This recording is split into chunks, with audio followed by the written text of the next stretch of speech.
God is good and everywhere present within us and all around us. And the second basic unity principle kind of just repeats this and says, you're it. If God is everywhere present, then necessarily God is within each and every one of you, within each and every person, within each and every thing. The third basic unity principle, which we talked about just 2 weeks ago, is the law of mind action, which says that thoughts held in mind produce after their kind, such that when we hold a consciousness of God or of good in our lives, then we help to make that goodness more manifest within our own beings and within the world around us. And then today, we get to go deeper into this next phase, which is the fourth basic unity principle, which essentially says that affirmative prayer rocks. That's what it says on the website. Affirmative prayer rocks. It's powerful. And it is the pathway to God realization, which again, in unity, is really self-realization. So with that, let's move into today's talk. Becoming the answer. So I was a philosophy major, so I have a lot of stories from that in my background. And one of them is this. A young man once asked this great teacher and philosopher known as Socrates for the secret to success. Socrates told the man to meet him the next morning near a river. So they met, and then Socrates asked the young man to just, walk with me toward the river. And the man, very trusting of this beloved and esteemed teacher, follows him. And so they proceed to do this, and there they are. He's walking, and Socrates is walking, and the two just sort of kept walking, and they started walking right into the river. And now, fortunately, the two were like about the same height, so they walk into this river until this point at which they're about like neck high together in the river, and then suddenly Socrates reaches out, grabs the man, and dunks him into the river. And Socrates is a pretty strong man, so he actually holds the boy down there, holding his head in the river until the boy turns blue. Finally, Socrates pulls the boy's head out of the water. The first thing the young man did as he got out of the water was to gasp, right? To gasp for air. So he takes this deep breath of air. And then, after the boy had a chance to breathe, Socrates asks him, "What did you want the most when you were there?" The boy replied, "Well, air. And Socrates says, that is the secret to success. When you want success as badly as you wanted air, then you will get it. There is no other secret."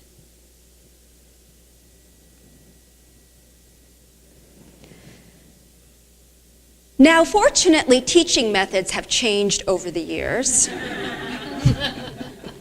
Actually, perhaps more likely, this is an allegory.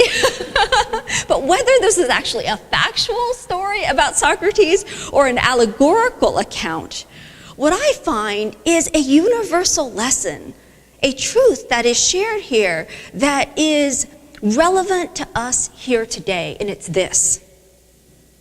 A burning desire is the starting point for success.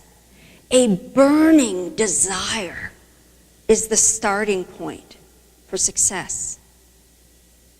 And by success, of course, we're here in church. I do not merely mean to refer to success by worldly standards or outer success, but primarily what I am talking about is spiritual success. success in realizing our God nature, success in birthing our Christ potential and making that manifest in this world, success in living each of our soul's destiny or potential. So today's talk, Becoming the Answer, is about this fourth basic unity principle. And notably, the principle is described a little bit differently throughout the unity movement, like if you researched it on all the different websites. But on Unity World Headquarters website, it's actually stated like this: there is power in affirmative prayer, which we believe increases our awareness of God. There is power in affirmative prayer, which we believe increases our awareness of God. So now how does the story about Socrates and desire relate to this fourth basic unity principle, which is about prayer and God realization? Well, this is the subject of today's talk, which is in 3 parts. First, today, I'll share how from the unity perspective, desire plays a vital role in each of our spiritual journey. Second, I'll discuss how important it is to purify our desires and our consciousness in general through the process of affirmative prayer. And then finally, I'll discuss how it is actually God realization, self-realization, rather than the accomplishment of specific goals, even the goal of having a church, rather than the accomplishment of specific goals or the attainment of titles or of things, that is the true aim of our desires. So self-realization then is the answer to our deepest prayer. Thus again, the title of today's talk, Becoming the Answer. So first, to have desires is not a bad thing. To the contrary, I believe it's actually a necessary catalyst to our spiritual awakening. And yet at the same time, the messages that we can each get around desires can be very shaming, right? We can, and we have often, I know I have, accepted the guilt laid upon us by others, by society, and even those whom we love or those who love us, when we have expressed and tried to live from our personal desires, especially when those personal desires might be contrary to the norms or the values or the wishes of those around us, right? So I actually had to experience and deal with this guilt when I initially got my call to ministry, which was way back in 2006. So I came from an immigrant family where my parents scraped and sacrificed to put all 5 children through college. And so most of us became doctors and lawyers. I became the lawyer.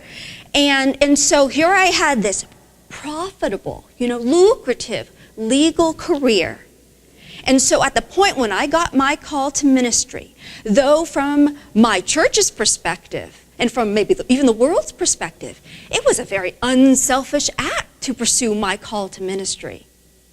From my family's perspective, which I had integrated into my own perspective, it was an incredibly selfish act. It was an incredibly selfish act.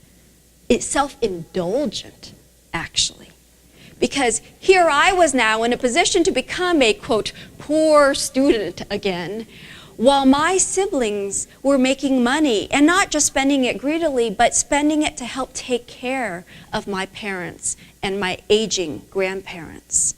I wasn't in a position to do that because of my personal desire to go into ministry. So,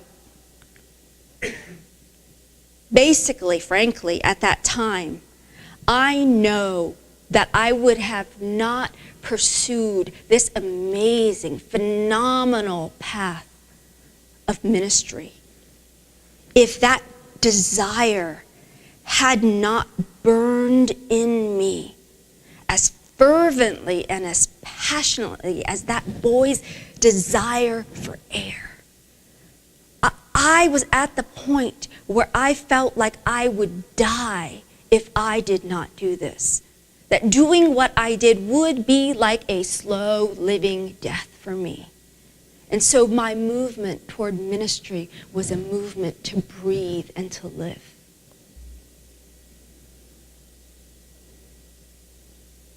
I believe that each and every person here has that kind of desire living in each of you. That kind of desire. You might be able to call forth and think of that desire pretty quickly.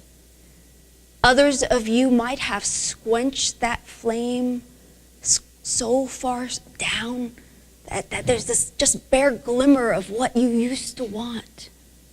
Almost forgot you wanted. But however tiny the flame, I trust that it's still there. And I invite you to give space, give oxygen, give air for that flame to flourish here today. Be aware. Give air to your deepest heart's desires right now. Because in contrast to the messages that most of us get from the world, here in Unity, we teach that desires are actually good. And this makes a lot of sense if we remember those basic Unity principles. God is good and God is everywhere present. Therefore, we are good.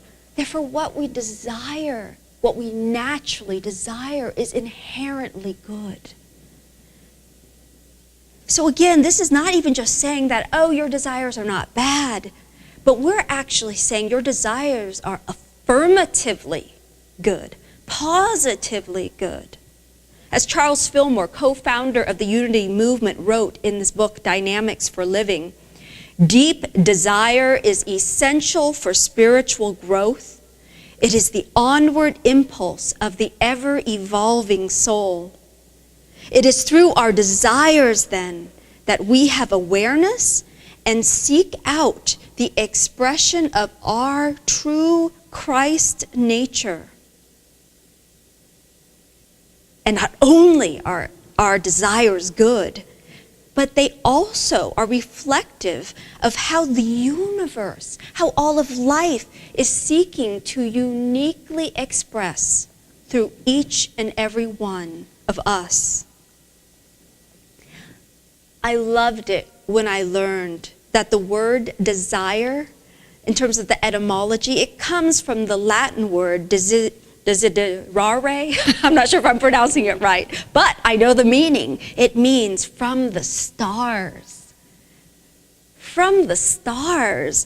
So our deepest desires then can be seen as coming from that vast and actually infinite origin from which we come. So not only are our desires good, but our deepest soul desires are backed by the entire infinite universe. As Charles Fillmore also said, our desire builds from within outward and carries its fulfillment with it as a necessary corollary. Man has never had a desire that could not somewhere in the providence of God be fulfilled. And if this were not true, says Charles Fillmore, the universe would be weak at its most vital point.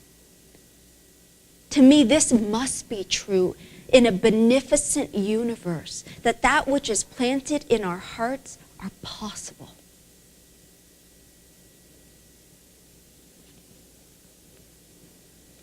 Okay, so if it is true, how do we explain people's desires that either don't seem to have the highest and best interest for all in mind?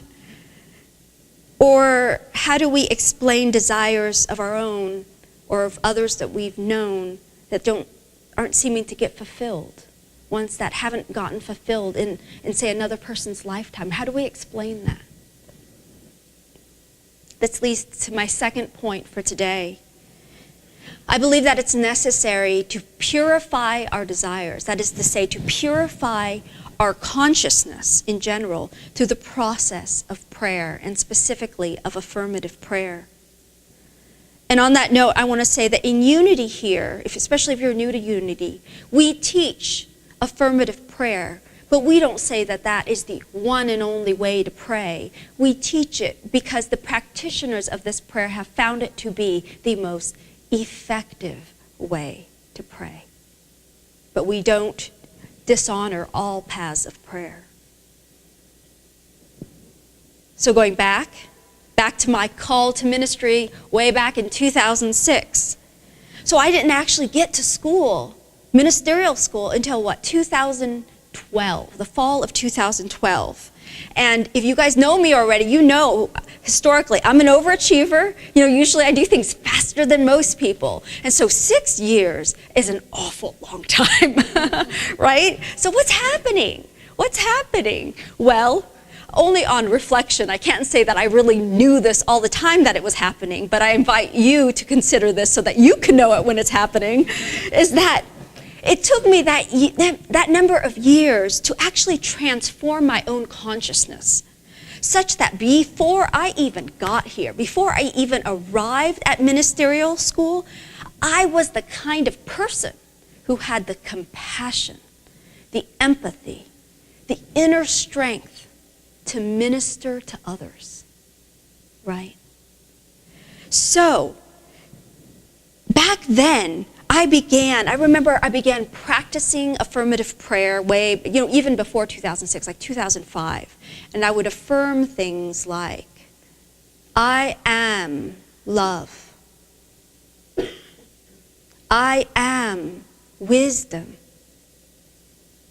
But at the time, my consciousness was still quite full of less than divine ideas.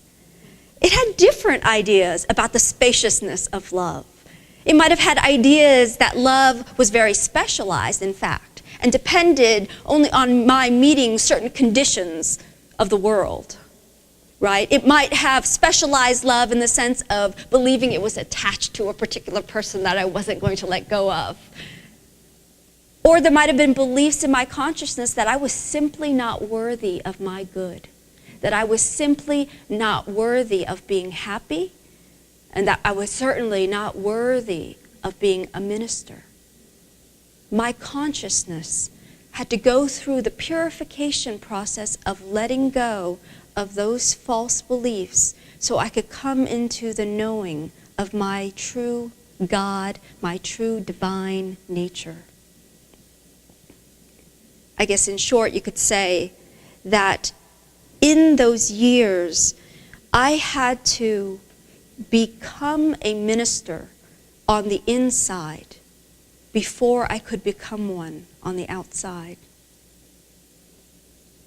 To do this, I had to practice all the time, practice the presence of God all the time. I became a prayer chaplain at my church, and I prayed, and I prayed, and I prayed. And I practiced praying without ceasing. Everywhere I went, every day, every hour, every minute, I would pray to know my oneness with God. That was my living prayer during all those years.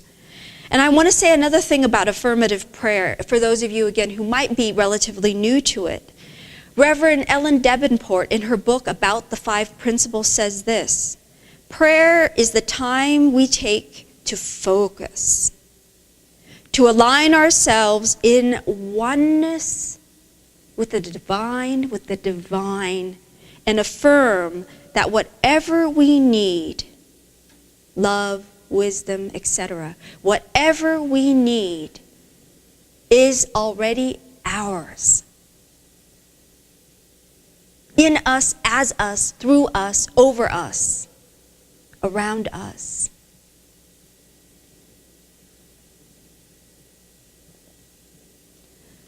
One of the really interesting things that happened as I did affirmative prayer practice is that over those years, my call to ministry never diminished. That was still something I was immensely passionate about. Yet at the same time, really interestingly enough, I became less attached to it as an outcome. I was passionate about it, but I also was like, and if it doesn't happen, I'll be okay. And yet I moved toward it with earnestness and zeal. But I came to realize that whatever happened sort of during the ups and the downs and the hopes and in the disappointments along the journey toward, that I found that I was just sort of gradually seeming to become a happier, more peaceful, and more loving person. How interesting. As I moved toward this goal. And so that leads me to my final point for today. The true purpose of our heart's desires, the true purpose of prayer, in my view, is the realization of our God nature. The realization within us of perfect peace, of absolute wholeness, of infinite love in and embodied through us. The ultimate answer to prayer, then, is not the attainment of any of our worldly or outer goals. To the contrary, I came to see that the whole purpose of our worldly goals was the ongoing expression in each moment of our Christ nature. That the goal pulled our souls forward into being itself. As Matthew Arnold once wrote, life is not a having or a getting, but a being and becoming. I truly believe that my call to ministry was implanted in my heart and my soul as a way to motivate my ego and my humanity to express its divine nature. As Charles Fillmore said, prayer is not to change God, it's to change us. So I invite each one of you, whatever it is that was your true heart's desire, to hold that desire with that kind of spaciousness, to hold it passionately, but not be attached to the outcome of it, recognizing that this desire pulls your soul forward into its highest expression. I invite you to each then, recognizing that, move toward your dream, and again recognize it's the process of becoming the answer to your own prayers. So in conclusion, I want to note that my all-time favorite teaching comes from the Gospel of Thomas, and it says, if you bring forth what is within you will save you. And if you do not bring forth what is within you will destroy you. So planted in each of our hearts is a deep and even burning desire, burning like a star, desire that I believe that is at root, not necessary to have certain things in life, but rather to express, to be a certain someone, a human incarnation that only we, only you, can uniquely be.